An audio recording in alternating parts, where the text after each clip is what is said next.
मोठी बातमी समोर येते। वडीगोद्रीमध्ये मराठा आणि ओबीसी आंदोलक यांच्यामध्ये पुन्हा तणाव निर्माण झालाय।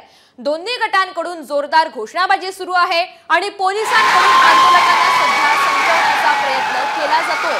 तर गेल्या काही काळापासून आपण पाहतोय काल सुद्धा असाच तणाव निर्माण झालेला होता। आजही तीच परिस्थिती कायम आहे। वडीगोद्रीमध्ये मराठा ओबीसी आंदोलकांमध्ये पुन्हा एकदा हा तणाव निर्माण झालाय।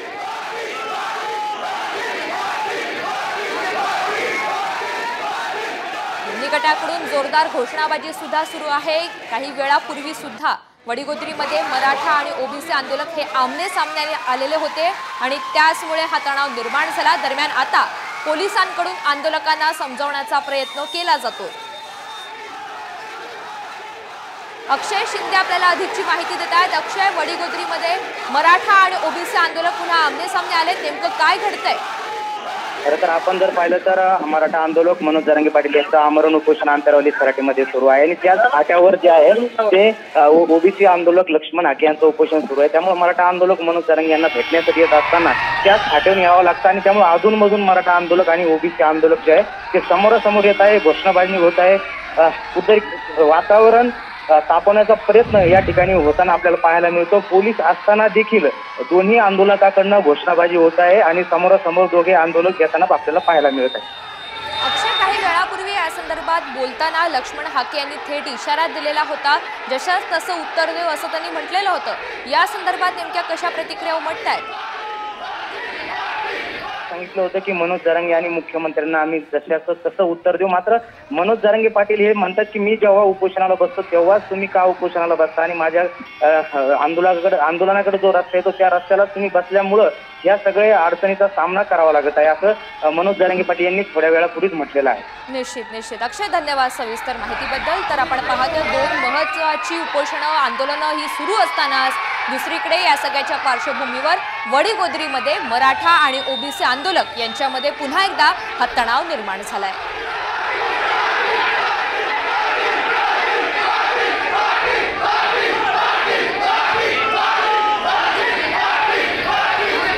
गेल्या काही काळापासून या ठिकाणी तणाव हा निर्माण झालेला होता।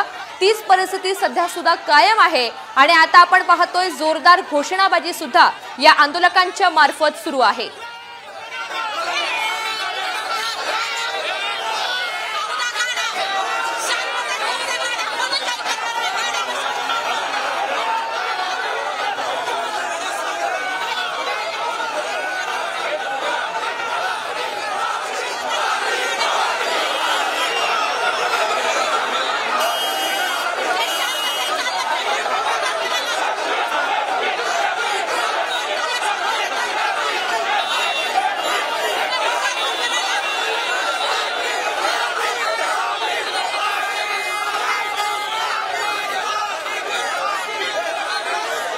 प्रतिनिधी अक्षय शिंदे आपल्याला अधिकची माहिती देतात। अक्षय, आपण पाहतोय पोलिसांचा फौजफाटा तैनात असताना सुद्धा तणावाची स्थिती आहे, नेमकं काय घडतंय?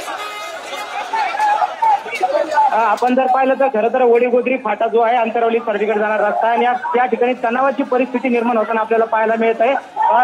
अधूनमधून मराठा आंदोलक आणि ओबीसी आंदोलक जे ते आमने सामने येताना दिसत आहे, घोषणाबाजी होताना दिसत आहे। हा रस्ता जो आहे तो आंतरवली सराटीकडे जाणारा रस्ता आहे आणि मराठा आंदोलक जे आहे ते याच रस्त्याने आंतरवली सराटीकडे जाण्यासाठी आग्रह धरत आहे आणि कुठेतरी त्यामुळे ओबीसी आणि मराठा आंदोलक जे ते आमने सामने येताना आपल्याला पाहायला मिळत आहे। इथे पोलिसांचा तगडा बंदोबस्त असताना देखील वेळोवेळी अधूनमधून मराठा आणि ओबीसी आंदोलक आमने सामने येताना आपल्याला पाहायला मिळत आहे।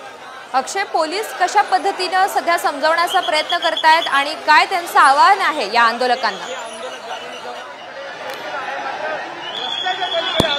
पोलिसांकडून खरं तर सकाळपासून मराठा आणि ओबीसी आंदोलकांना आवाहन करण्यात येत आहे की याच रस्त्याने जाण्याचा हट्ट धरू नका।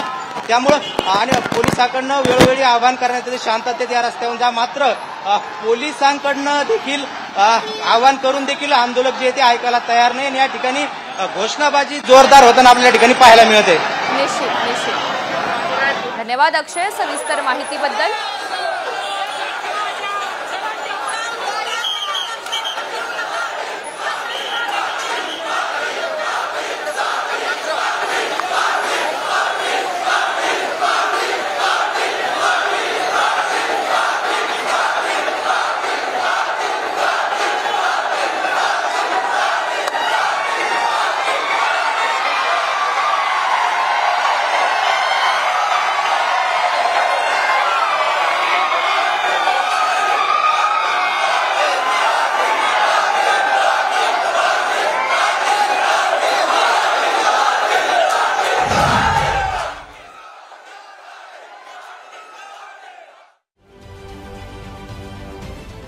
महाराष्ट्रातील सर्व बातम्यांचे विश्वासार्ह व्यासपीठ, सकाळच्या सर्व सोशल मीडिया प्लॅटफॉर्मला लाईक, फॉलो आणि सबस्क्राईब करा. तसंच सर्व नोटिफिकेशनसाठी बेल आयकॉन प्रेस करायला विसरू नका.